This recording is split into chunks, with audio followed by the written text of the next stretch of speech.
وما قدروا الله حق قدره والأرض جميعا قبضته يوم القيامة والسماوات مطويات بيمينه سبحانه وتعالى عما يشركون. إن الحمد لله نحمده ونستعينه ونستغفره ونعوذ بالله من شرور أنفسنا ومن سيئات أعمالنا. من يهده الله فلا مضل له ومن يضلل فلا هادي له وأشهد أن لا إله إلا الله وحده لا شريك له وأشهد أن محمدا عبده ورسوله. يا أيها الذين آمنوا اتقوا الله حق تقاته ولا تموتن إلا وأنتم مسلمون. يا أيها الناس اتقوا ربكم الذي خلقكم من نفس واحدة وخلق منها زوجها وبث منهما رجالا كثيرا ونساء واتقوا الله الذي تساءلون به والأرحام إن الله كان عليكم رقيبا. يا أيها الذين آمنوا اتقوا الله وقولوا قولا سديدا يصلح لكم أعمالكم ويغفر لكم ذنوبكم ومن يطع الله ورسوله فقد فاز فوزا عظيما. أما بعد فإن خير الحديث كتاب الله وخير الهدي هدي محمد صلى الله عليه وسلم وشر الأمور محدثاتها وكل محدثة بدعة وكل بدعة ضلالة وكل ضلالة في النار. فأعوذ بالله السميع العليم من الشيطان الرجيم. بسم الله الرحمن الرحيم. قاف والقرآن المجيد بل عجبوا أن جاءهم منذر منهم فقال الكافرون هذا شيء عجيب أإذا متنا وكنا ترابا ذلك رجل بعيد قد علمنا ما تنقص الأرض منهم وعندنا كتاب حفيظ.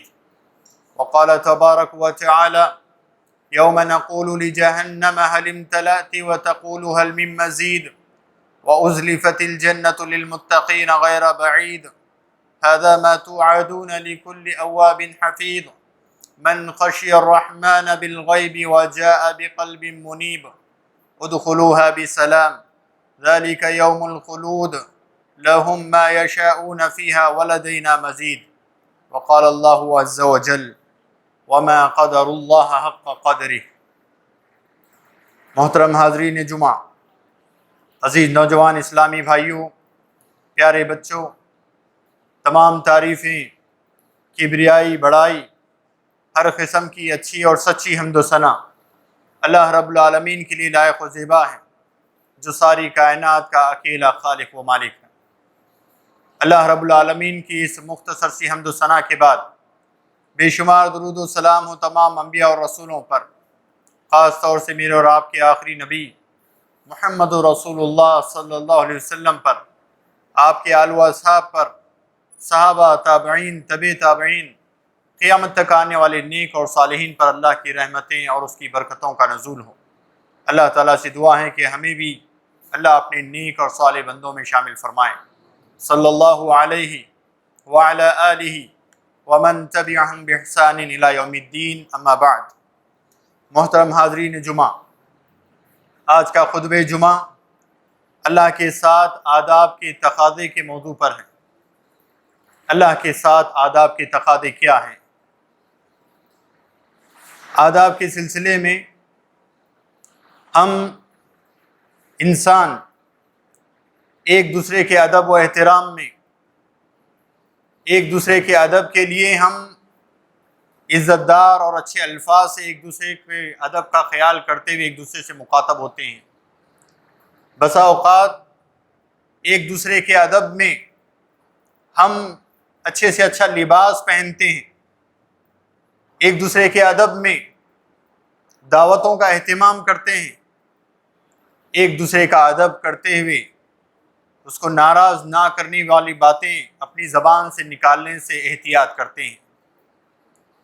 جب آپس میں ہم انسان ایک دوسرے کا ادب و لحاظ رکھتے ہوئے اتنا زیادہ محتاط رہتے ہیں اور ایک دوسرے کے تعلق سے ادب کے تقاضوں کو پورا کرتے ہوئے بے ادبی کے الفاظ سے گریز کرتے ہیں تو ہمارا خالق و مالک اللہ رب العالمین اس سے زیادہ اس بات کا مستحق ہے کہ ہم اس کے ساتھ ادب و احترام سے پیش آئیں، اس کے ساتھ ادب کے تقاضوں کو ملحوظ رکھیں، ادب کے تقاضوں کو اللہ رب العالمین کے معاملے میں زیادہ ہم احتیاط اور زیادہ ادب کے تقاضوں کو پورا کرنے کی حد المقدور کوشش کریں۔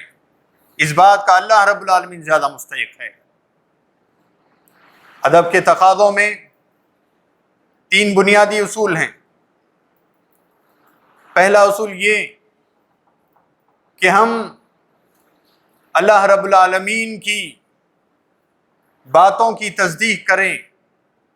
اللہ رب العالمین اور اللہ کے رسول صلی اللہ علیہ وسلم نے شریعت میں جو باتیں ہمیں بتائی ہیں ان باتوں پر ایمان لائیں، ان باتوں کو من و عن تصدیق کریں۔ اللہ رب العالمین نے جو باتیں قرآن مجید میں بتائی ہیں اور اللہ کے رسول صلی اللہ علیہ وسلم کی زبانی احادیث مبارکہ میں بتائی ہیں ان باتوں کی تصدیق کرنا ضروری ہے۔ یہ اللہ کے آداب کا ایک تقاضا ہے۔ جیسے اللہ تعالیٰ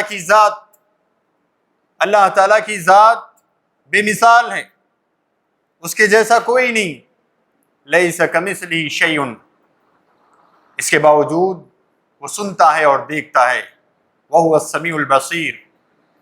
اللہ تبارک و تعالیٰ کسی کے جیسا نہیں، وَلَمْ يَكُنْ لَهُ كُفُوًا أَحَدٌ، اس کے برابر کوئی نہیں، وہ بے مثال ہے اپنی ذات میں۔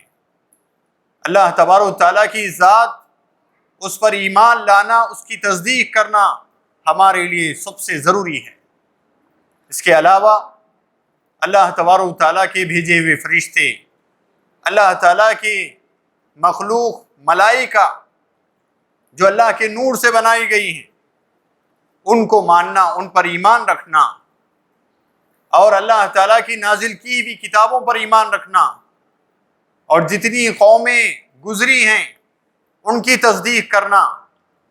اس کے علاوہ جنت اور جہنم، اس پر ایمان لانا، اس کی تصدیق کرنا، اور جنت اور جہنم کے حالات، ان میں دی جانے والی نعمتیں اور جہنم میں دیے جانے والے عذابات کے جو واقعات اور جو تذکرے قرآن میں اور اللہ کے نبی صلی اللہ علیہ وسلم نے بتائے ہیں ان کی تصدیق کرنا، یہ اللہ کے آداب کے تقاضوں میں سے تقاضا ہے۔ جو چیزوں پر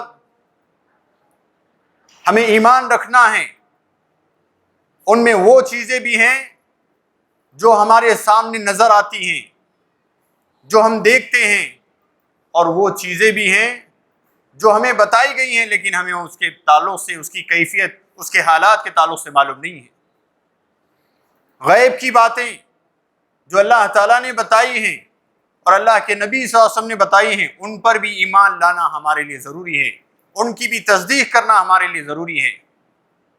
اسی لیے اللہ تعالیٰ نے ایسے ایمان والوں کی تعریف کرتے ہوئے قرآن مجید میں فرمایا،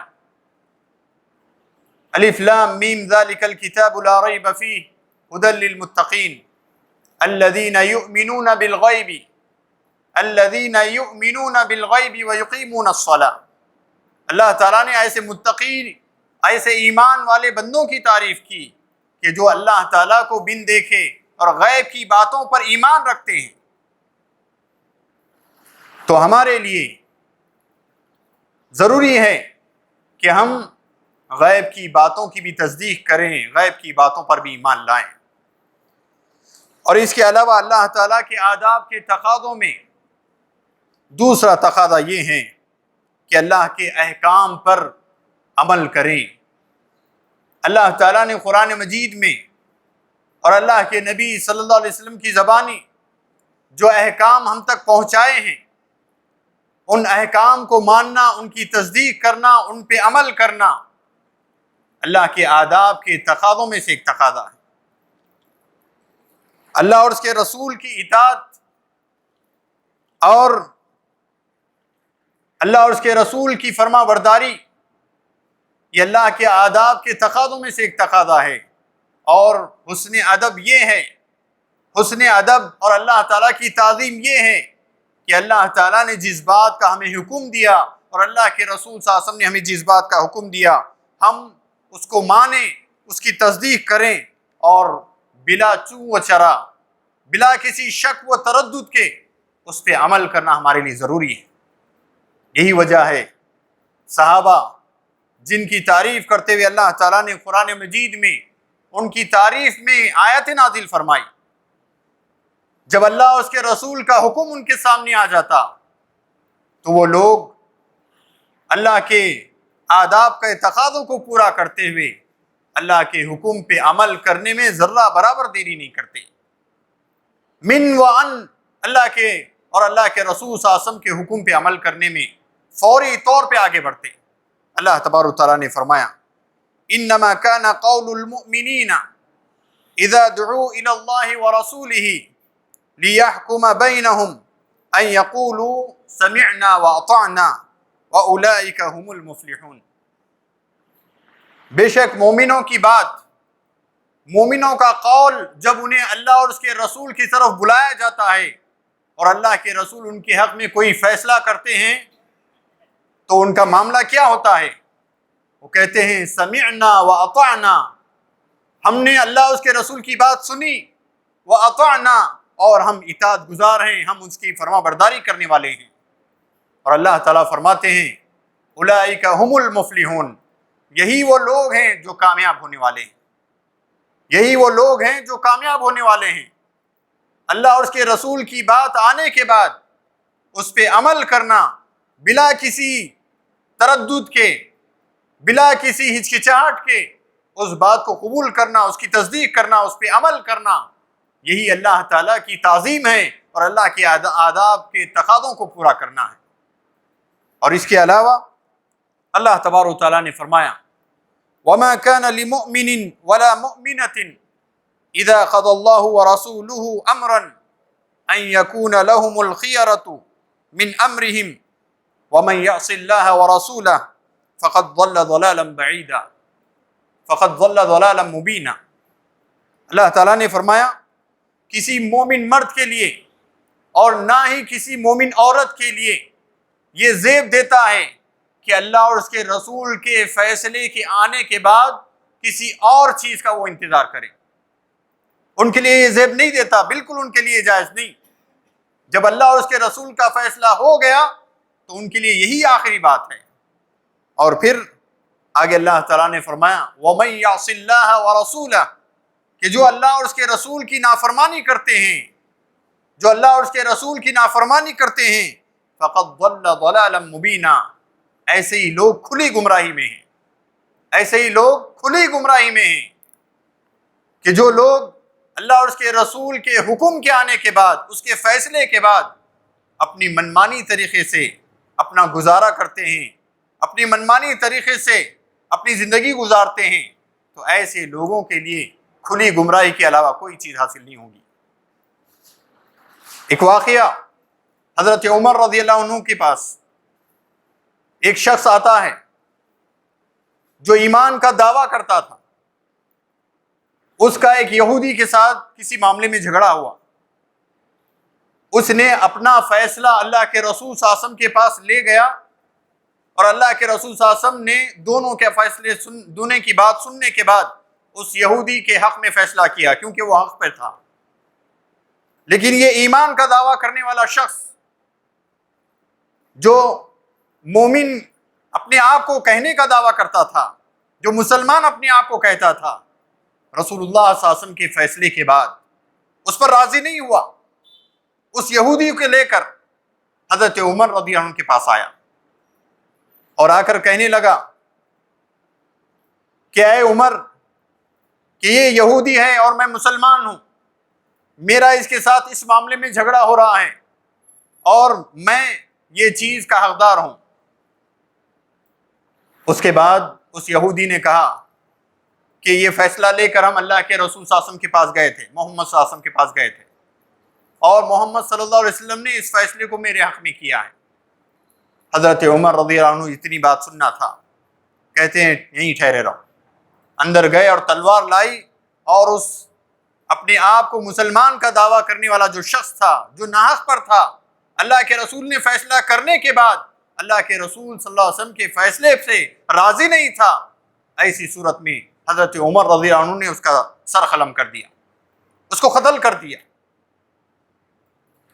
تو بتانا اس واقعے سے یہ ہے کہ جو شخص اللہ کے فیصلے پر راضی نہیں ہیں، اللہ کے رسول صلی اللہ علیہ وسلم کے فیصلے پر راضی نہیں ہیں، اللہ کے آداب کے تقاضوں کو ملحوظ نہیں رکھتا، ایسے شخص کے حق میں یہی فیصلہ ہے کہ اس کی گردن اڑا دی جائے. اسی لیے حضرت عمر رضی اللہ عنہ نے اس آدمی کی گردن اڑا دی، قتل کر دیا اس کو، کہ جو اللہ اور اس کے رسول کے فیصلے پر راضی نہیں، تو ایسے شخص کے حق میں یہی آخری فیصلہ ہے. تو میرے محترم حضرات، ہماری زندگی میں بہت سارے معاملے، بہت سارے موڑ کبھی ایسے آتے ہیں کہ جہاں پر ہم اپنی خواہشات اور اللہ اور اس کے رسول کے فیصلے کے درمیان ہوتے ہیں. ایسی صورت میں ہمیں جو چیز اختیار کرنی ہے وہ یہ کہ ہم اپنے دین کو، اللہ اور اس کے رسول کے فیصلے کو اختیار کریں اور اپنی خواہشات کو چھوڑ دیں. یہی ہمارے حق میں سب سے بہتر ہے. دنیا کا تھوڑا سا نقصان، چاہے ہو سکتا بڑے سے بڑا نقصان ہوگا دنیا کا، لیکن آخرت کے نقصان کے سامنے دنیا کا بڑے سے بڑا نقصان اس کی کوئی حیثیت نہیں ہے. اس چیز کو سامنے رکھتے ہوئے اگر ہم اللہ اور اس کے رسول کے فیصلے کو، بھلے ہی ہمارا نقصان ہو رہا ہے، بھلے ہی اس میں ہمیں تکلیف محسوس ہو رہی ہے، تنگی محسوس ہو رہی ہے، لیکن اس کے باوجود اللہ کے اور اس کے رسول صلی اللہ علیہ وسلم کے فیصلے پہ راضی ہوتے ہوئے ہمیں اس کو اختیار کرنا اور اپنی خواہشات کو چھوڑنا، یہ ہمارے حق میں سب سے بہترین ہے، اور یہی چیز ہے جو ہمیں کامیاب کرنے والی ہے.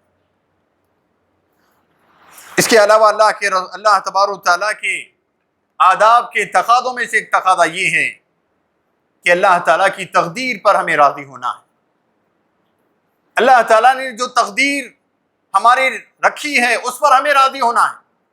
ہر انسان کے پیدا ہونے سے پہلے اس کی تقدیر لکھی جا چکی ہے،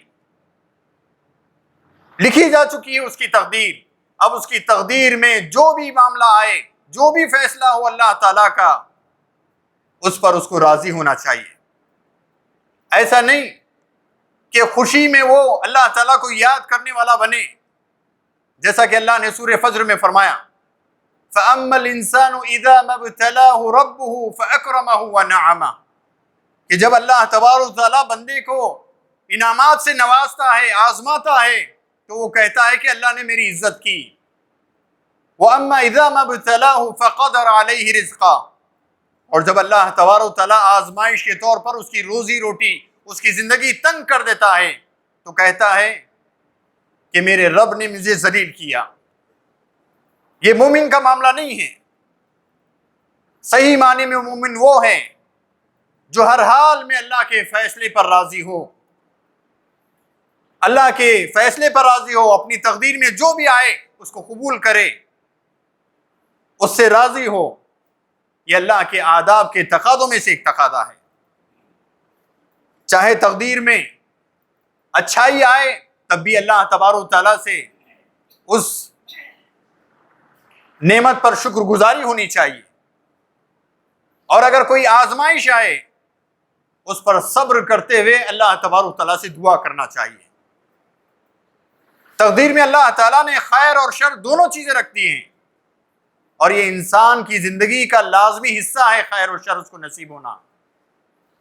یہی وجہ ہے کہ اللہ کے رسول صلی اللہ علیہ وسلم نے مومن کی بڑی بہترین مثال بیان فرمائی، عجبا لامر المؤمن، کہ مومن کا معاملہ بڑا تعجب خیز ہے، بڑا حیران کرنے والا ہے، تعجب میں ڈالنے والا ہے.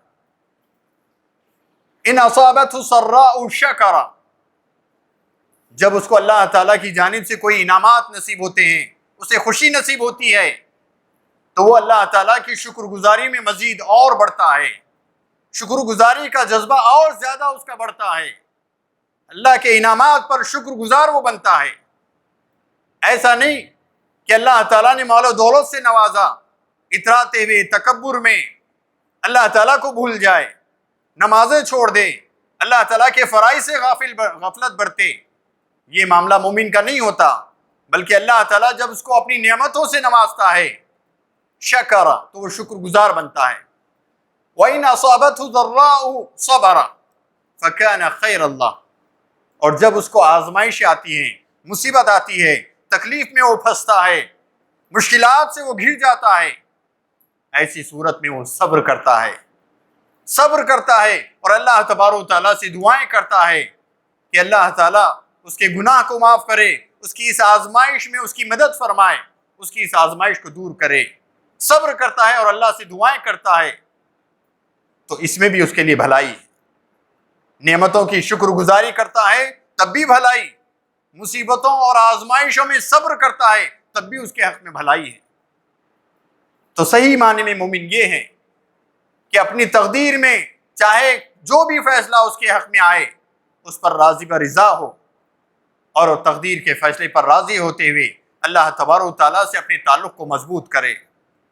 اللہ کے آداب کے تقاضوں میں سے ایک تقاضا ہے، اور اس کے علاوہ اللہ کے آداب کے تقاضوں میں سے ایک تقاضا یہ ہے کہ بندہ توحید کو اللہ کے ساتھ خاص کرے، خالص کرے اللہ تعالیٰ کے ساتھ، یعنی اللہ کو اپنی عبادات میں، اپنے معاملات میں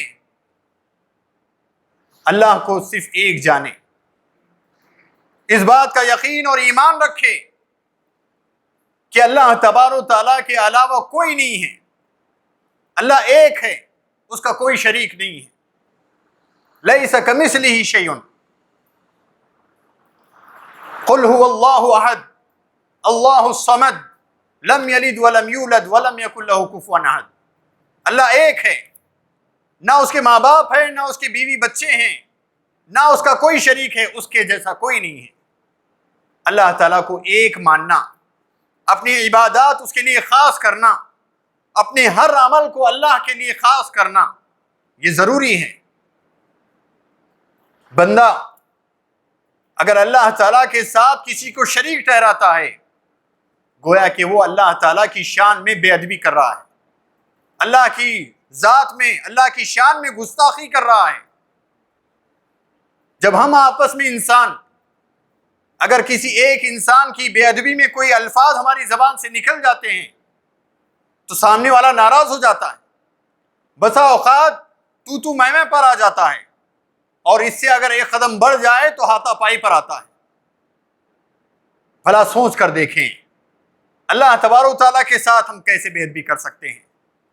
اللہ تعالیٰ کی شان یہ ہے کہ اس کے مانند، اس کے جیسا کوئی نہیں ہے، وہ اپنی ذات میں بے مثال ہے، وہ اکیلا ہے، اکتا ہے، نہ اپنی ذات میں اس کا کوئی شریک، نہ اس کی عبادات میں اس کا کوئی شریک، نہ اس کے اسماء حسنہ میں، اس کی صفات میں بھی اس کا کوئی شریک نہیں۔ اللہ تعالیٰ بے نیاز ہے ہر چیز سے۔ ہم اپنی عبادات جب انجام دیتے ہیں تو خالص اللہ تعالیٰ کے لیے کریں، ہماری قربانیاں ہوں تو اللہ کے لیے، ہمارے سجدے ہوں تو صرف اللہ تعالیٰ کے سامنے، ہمارا رکوع ہو تو صرف اللہ کے سامنے، ہم پیشانی اگر کسی کے سامنے جھکائیں تو وہ ذات صرف اللہ کی ہو، کسی اور کی ذات نہ ہو۔ اگر ہم اپنی اس پیشانی کو کسی اور دربار پہ ہم جھکاتے ہیں، کسی اور در پہ ہم جھکاتے ہیں، کسی مزار پر یا کسی مورتی کے سامنے یا کہیں کسی اور کے سامنے اگر ہم جھکاتے ہیں، یہ اللہ کی شان میں سب سے بڑی بے ادبی ہے، یہ اللہ کی شان میں سب سے بڑی گستاخی ہے۔ اللہ کے آداب کے تقاضوں میں سب سے بڑا ادب یہ ہے کہ بندہ اپنی پیشانی کو صرف اللہ کے سامنے جھکائے اور کسی اور کے سامنے نہ جھکائے۔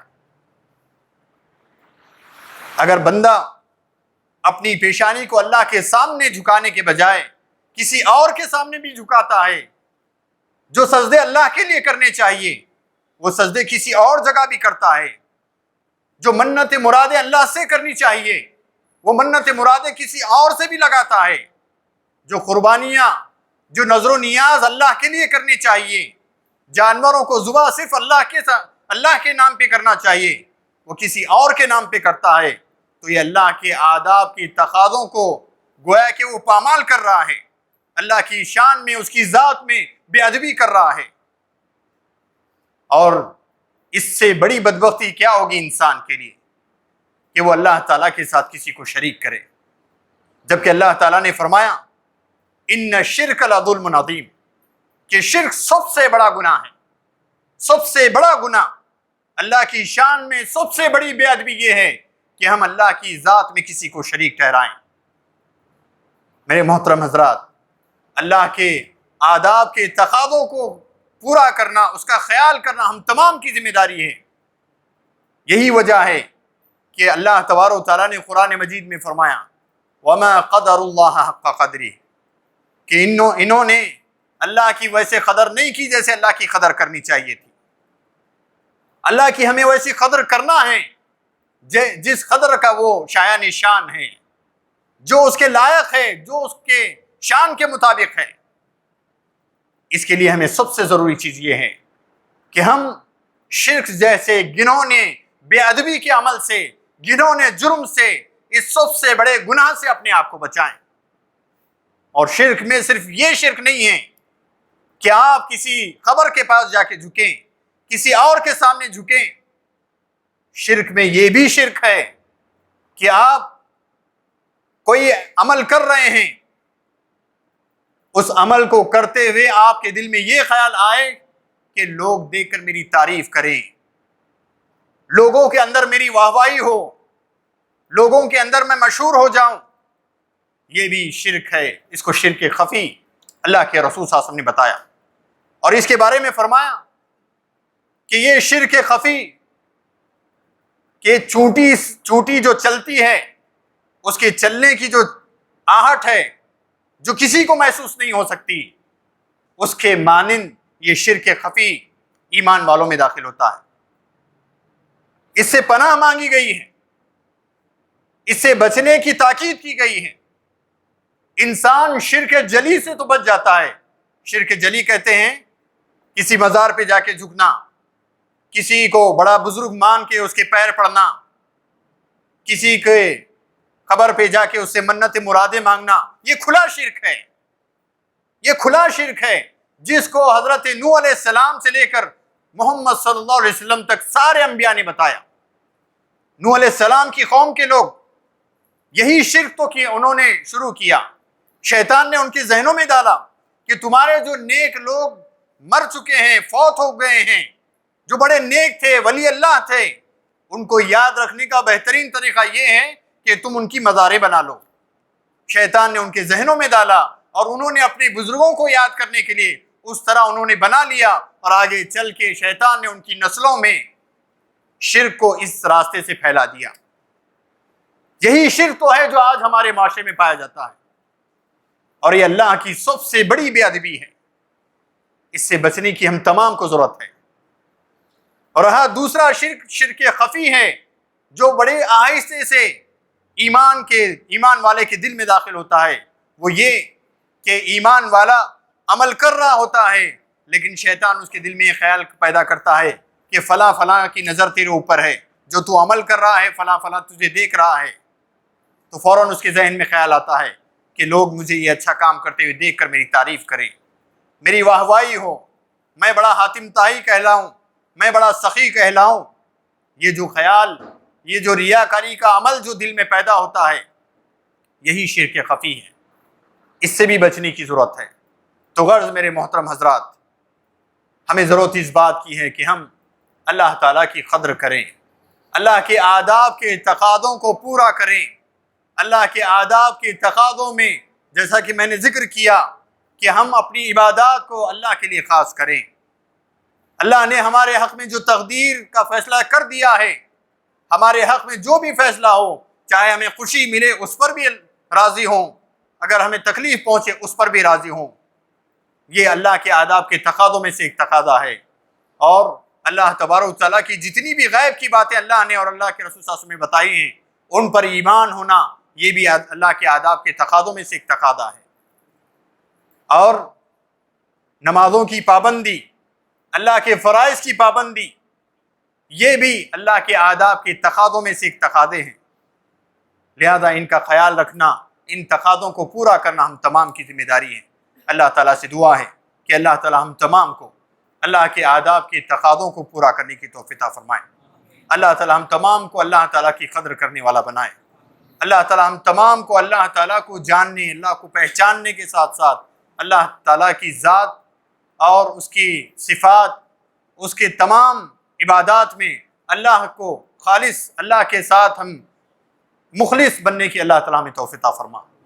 اللہ تعالیٰ ہم تمام کو شرک کے تمام اعمال سے ہماری حفاظت فرما، شرک جلی، شرک خرفی، ہر قسم کی شرک سے اللہ تعالیٰ ہماری حفاظت فرما۔ اللہ تعالیٰ ہم تمام کو تیری رضا کے اعمال کرنے کی توفیق عطا فرما، تیری ناراضگی کے اعمال سے اللہ ہماری حفاظت فرما۔ اللہ تعالیٰ تیری بے ادبی کے اعمال سے ہماری حفاظت فرما۔ اللہ تعالیٰ ہم تمام کو نیک اور ایک بنا۔ اللہ ہم تمام کو ہر قسم کی بیماریوں سے، بلاؤں سے محفوظ فرما۔ اللہ ہمیں نمازوں کا پابند بنا، تیری فرما برداری کی توفیق عطا فرما، نیک ہدایت عطا فرما، نیکی کے راستے پہ چلنے کی توفیق عطا فرما۔ اللہ ہمیں سے جو مقروض ہیں ان کی قرض کی ادائیگی کے راستے ہموار فرما، جو پریشان حال ہیں ان کی پریشانیوں کو دور فرما۔ اللہ ہماری روزی روٹی میں جو تنگی ہے اللہ اس تنگی کو دور فرما۔